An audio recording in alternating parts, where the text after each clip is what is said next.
الحمدللہ رب العالمین والصلاة والسلام علی رسولہ الکریم اما بعد۔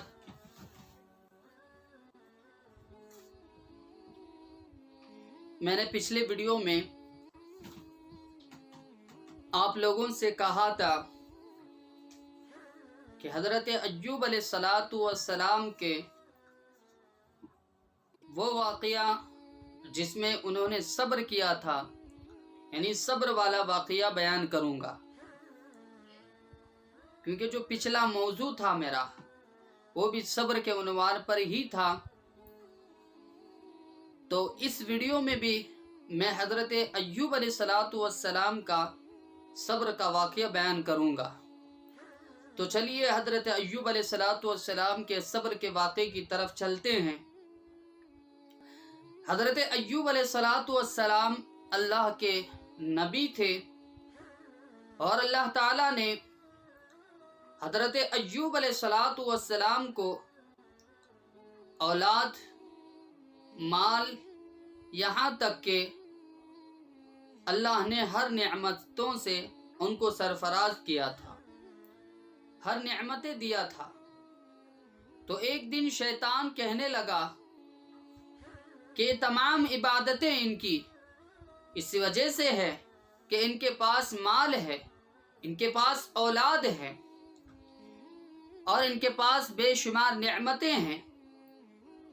تو ذرا لے کر تو دیکھیں، پھر پتہ چلے گا۔ تو اللہ تعالیٰ کے حکم سے ان کا جتنا مال تھا وہ کسی وجہ سے ضائع ہو گیا۔ پھر جب شیطان کہنے لگا ان کے پاس اولاد تو موجود ہے، پھر اللہ تعالیٰ نے ایسی بیماری آئی کہ اس بیماری کی وجہ سے ان کی اولاد ان کے آنکھوں کے سامنے وفات پا گئی۔ پھر اس کے بعد شیطان کہنے لگا صحت تو ہے ان کے پاس۔ پھر اللہ تبارک و تعالیٰ نے ان کے جسم کے اندر چیچک کے دانے کے برابر دانے پیدا ہو کر دیا۔ ان کے جسم کے اوپر چیچک کے دانے کے برابر دانے ابھر آئے، اور وہ دانے اتنے بڑے ہو گئے کہ اس کے اندر زخم بھرنا شروع ہو گیا، اور زخم کے اندر یہاں تک کہ لکھا ہوا ہے کہ ان کی آنکھ اور ان کی زبان کے علاوہ پورے جسم کے اندر وہ دانے بڑھ گئے، اور وہ دانے اتنے بڑے ہو گئے کہ زخم کے مانند ہو گئے۔ پھر اس زخم کے اندر کیڑے پڑنا شروع ہو گئے، کیڑے پیدا ہونا شروع ہو گئے۔ تو حضرت ایوب علیہ السلام نے اس زخمی بدن کو 18 سال تک برداشت کیا، 18 سال تک اسی حالت میں گزرے۔ تو اللہ تبارک و تعالیٰ نے ان کو ایسا مقام دیا تھا، تو ان کے اندر ایسا اللہ نے صبر رکھا تھا۔ 18 سال تک انہوں نے اپنی زبان سے کبھی ناشکری کے الفاظ نہیں نکالے، اور بے صبری کے الفاظ بھی کبھی نہیں نکالے۔ تو شیطان نے دیکھا کہ اللہ کا یہ عجیب بندہ ہے، 18 سال ہو گئے اس کو اس حالت میں رہتے ہوئے، یہ اللہ کا اتنا مقرب بندہ ہے کہ اس کی زبان سے کبھی نہ ناشکری کے الفاظ نکلے ہیں اور نہ بے صبری کے الفاظ نکلے ہیں۔ تو شیطان کے چیلوں نے اس سے کہا کہ کیوں نہ ہم ان کے اوپر جس طرح ہم نے جد امجد کے اوپر ہم نے آزمایا تھا، کیوں نہ ہم ان کے اوپر وہ آزمائش نہ کریں۔ تو شیطان کہنے لگا کہ ہاں یہ تو بات صحیح ہے۔ تو شیطان نے ایک حکیم، طبیب اور ڈاکٹر کی شکل میں ان کی بیوی کے پاس چلا جاتا ہے اور کہتا ہے کہ میں آپ کو ایک بات بتانے کے لیے آیا ہوں کہ وہ یہ ہے کہ آپ کے میاں کا علاج میرے پاس موجود ہے، میں ان کا علاج کر سکتا ہوں۔ اور یہ سنتے ہی حضرت ایوب علیہ السلام کی بیوی، ان کی بیوی کو خوشی ملی۔ کون سی عورت ایسی ہوگی کہ جس کے شوہر کو صحت ملے اور وہ خوش نہ ہو؟ حضرت ایوب علیہ السلام کی بیوی تو چاہتی تھی کہ میرے شوہر کو صحت مل جائے۔ تو پھر شیطان نے کہنے لگا، وہ شیطان ان کو کہا کہ میری ایک شرط ہے، وہ شرط یہ ہے کہ جس طرح آپ عرش کے خدا کی عبادت کرتے ہو، جس طرح تم عرش کے رب کے سامنے سجدہ کرتے ہو، اسی طرح تمہیں میرے سامنے بھی سجدہ کرنا پڑے گا۔ جب تم میرے سامنے سجدہ کرو گے، میں تمہارے شوہر کا علاج ایسا کروں گا کہ وہ ہمیشہ کے لیے صحت یاب ہو جاؤں گے، ان کو ہمیشہ کے لیے صحت مل جائے گی۔ تو بی بی تھوڑی دیر خاموش ہو گئی۔ اس کے بعد اس شیطان سے کہنے لگی کہ میں اپنے گھر والوں کو پوچھ کر بتاؤں گی۔ چنانچہ حضرت ایوب علیہ السلام کے پاس تشریف لاتے ہیں ان کی بیوی، اور پورا واقعہ سناتے ہیں۔ حضرت ایوب علیہ السلام کو بڑا غصہ آتا ہے، اور غصے میں حضرت ایوب علیہ السلام نے اپنی بیوی سے کہا کہ تم نے اس وقت کیوں نہیں کہا اس شیطان مردود سے کہ تو شیطان ہے، اور تم نے یہ بات کیوں کہی کہ میں اپنے شوہر سے پوچھ کر آؤں گی؟ تمہیں تو ایمانی غیرت کا مظاہرہ کرنا تھا، تم نے اس کے بجائے تم میرے پاس اس کا سوال لے کر آئے۔ اگر اللہ نے مجھے صحت دی تو میں تمہیں 100 کوڑے لگاؤں گا۔ تو شیطان یہ دیکھ کر، یہ سن کر حیران ہو گیا کہ یہ کیسا عجیب بندہ ہے، یہ کیسا اللہ کا مقرب بندہ ہے جو ایسی حالت میں بھی صحت یابی کو چاہنے کے بجائے اسی حالت میں اللہ کا شکر ادا کرنا چاہتا ہے۔ تو ایک دن شیطان نے کیا دیکھا کہ حضرت ایوب علیہ السلام دعا کر رہے ہیں کہ اللہ، میری زندگی کا جو وقت گزر گیا ہے وہ تو گزر گیا، اگر آپ نے مجھے 100 سال کی زندگی دی، یہ جبکہ یہ بیماری اور غم کے ساتھ ہو، تو میں 100 سال بھی میں تمہیں فراموش نہیں کروں گا، بلکہ میں اس 100 سال کی زندگی میں بھی صبر کروں گا۔ تو جیسے ہی یہ شیطان کو سننا تھا، شیطان کہنے لگا کہ واقعی اللہ رب العزت کا مقرب بندہ ہے، اس کے سامنے میرا کچھ عمل اثر نہیں کر پائے گا، میرا بس اس پہ نہیں چل پائے گا، میرا داؤ اس پہ نہیں چل پائے گا۔ حضرت ایوب علیہ السلام کو اللہ تبارک و تعالی نے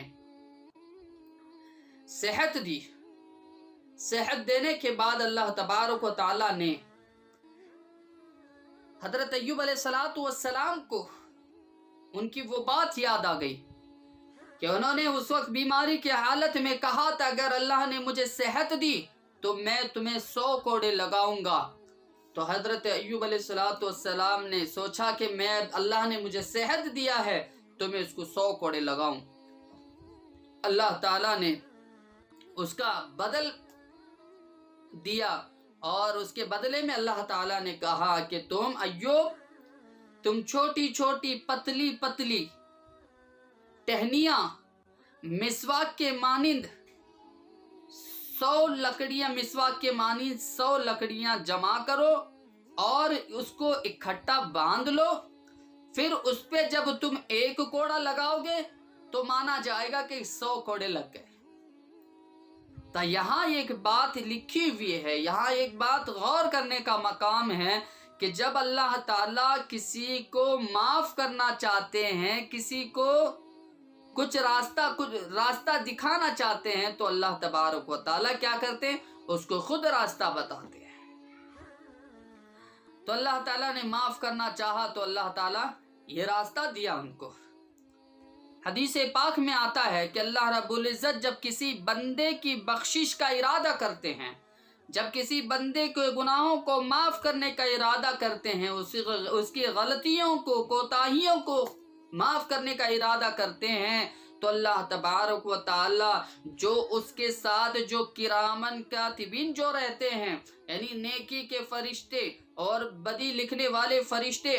جو اس کے پاس آتے جاتے رہتے ہیں، ان میں سے نیکی لکھنے والے فرشتے سے اللہ تبارک و تعالیٰ کہتے ہیں کہ تم اس کی روزانہ نیکی لکھا کرو، اور تم اس کے روزانہ اس کے پاس اللہ تعالیٰ الگ الگ فرشتوں کو جو نیکی لکھنے والے ہیں ان کو بھیجیں گے۔ اور جب کوئی گناہ کا فرشتہ ہوتا ہے، جب کوئی گناہ کا فرشتہ جو گناہ لکھتا ہے، گناہ فرشتہ جو گناہ کو لکھتا ہے اپنے دفتر میں، اس گناہ کے فرشتے کو اللہ کہتے ہیں کہ تم بدلو نہیں، بلکہ اس کی زندگی جب تک باقی ہے دنیا میں تب تک اللہ تعالیٰ اس نے گناہ لکھنے والے فرشتے کو کہتے ہیں کہ تم اس کے گناہوں کو لکھتے رہنا۔ یعنی ایک طرف اللہ نیکی کے فرشتے کو روزانہ بدل رہے ہیں، اور دوسرے طرف جو گناہ لکھنے والا فرشتہ ہے اس فرشتے کو اللہ کہہ رہے کہ تم ہی لکھنا اس کے گناہوں کو۔ جب قیامت کا دن ہوگا تو اللہ تبارک و تعالیٰ اس بندے کو بلائیں گے، اور ان فرشتوں کو بھی بلائیں گے جو نیکی لکھنے والے تھے، جو گناہ لکھنے والے تھے۔ تو نیکی کے فرشتے کیونکہ روزانہ وہ آنا جانا کرتے تھے تو ان کی تعداد بڑھ جائے گی، ان کی تعداد زیادہ ہو جائے گی، اور گناہ کا فرشتہ جو گناہ کو لکھنے والا جو فرشتہ ہے اس فرشتے کی تعداد ایک رہے گی، کیونکہ اللہ اس کو روزانہ بدلا نہیں ہے۔ تو ایک فرشتہ ہوگا، اور اللہ کہیں گے فرشتے سے کہ میرے اس بندے کے نیکیاں لکھنے کے لیے اتنے فرشتوں کی گواہی ہے کہ اس نے اتنے نیکیاں کیا ہے، تو گناہ پر تو تم ایک گواہ ہو، تو میں نیکی کے گواہ اتنے موجود ہیں، نیکی کی گواہی دینے کے لیے اتنے سارے فرشتے موجود ہیں، اور تم گناہ کے گواہ دینے کے لیے ایک فرشتہ ہو، تو اللہ کہیں گے کہ میں ان لوگوں کی بات مانوں گا۔ تو میرا بتانے کا مقصد یہ ہے کہ اللہ تبارک و تعالی جس کو معاف کرنا چاہتے ہیں، جس کی بخشش کرنا چاہتے ہیں، جس کے گناہوں کو مٹانا چاہتے ہیں، جس کو کامیابی و کامرانی دینا چاہتے ہیں، اور جس کو جنت کا راستہ آسان کرنا چاہتے ہیں، تو اللہ تبارک و تعالی اس کو اس طریقے سے بہانہ بنا کر اس کی مغفرت کر دیتے ہیں۔ حضرت ایوب علیہ السلام کو اللہ تعالی نے 3 انعام دیا ہے، 3 انعامات سے نوازا ہے۔ سب سے پہلا انعام یہ ہے اِنَّا وَجَدْنَاهُ صَابِرًا، سب سے پہلا انعام اللہ نے یہ دیا کہ ہم نے اسے صبر کرنے والوں میں پایا۔ ہم نے حضرت ایوب علیہ السلام کو صبر کرنے والوں میں پایا۔ نمبر 2، اِنَّهُ أَوَّابٌ، او میری طرف رجوع کرنے والا تھا، یعنی میرے ہی طرف وہ ہمیشہ آنے والا تھا، میری طرف مجھے ہی یاد کرتا، میری ہی طرف اس کو آنا تھا۔ نمبر 3، اللہ تبارک و تعالیٰ نے یہ کہا نعم العبد، یہ میرا کتنا اچھا بندہ ہے، میرا کتنا پیارا بندہ ہے۔ تو لکھا ہے کہ 18 سال کی تکلیف کا حق اللہ نے ان 3 باتوں پہ ادا کر دیا، اور جب بھی دنیا میں قیامت تک حضرت ایوب علیہ السلام کا تذکرہ لیا جاتا ہے تو ان اوصاف کے ساتھ لیا جاتا ہے۔ یہ لقب، یہ القاب اللہ نے کیوں دیا، یہ نعمت اللہ نے ان کو کیوں دیا؟ کیونکہ انہوں نے اپنی مصیبت پر صبر کیا،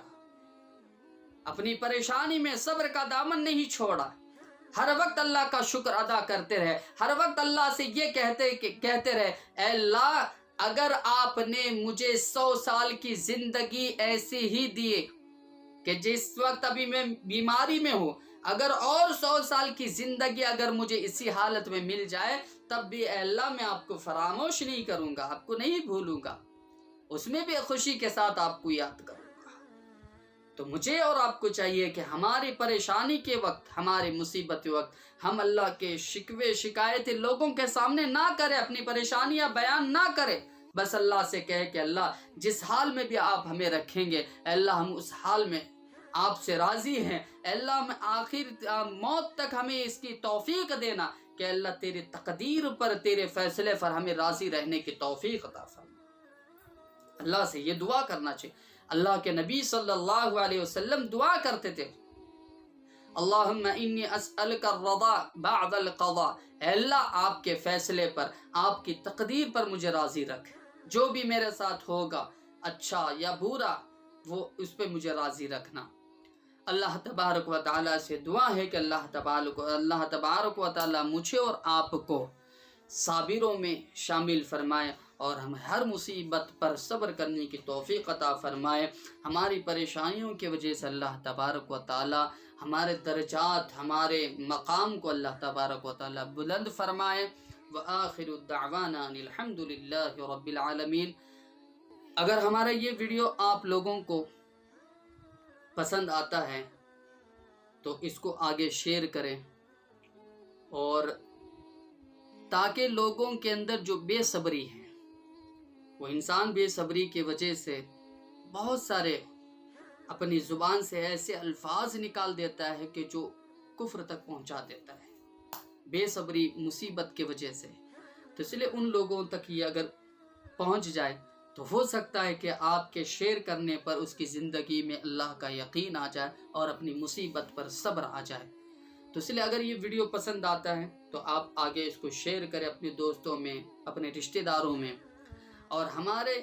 ایسے ہی ویڈیو اگر آپ روزانہ پانا چاہتے ہیں، ایسے ویڈیوز اگر آپ دیکھنا چاہتے ہیں تو ہمارے چینل کو سبسکرائب کریں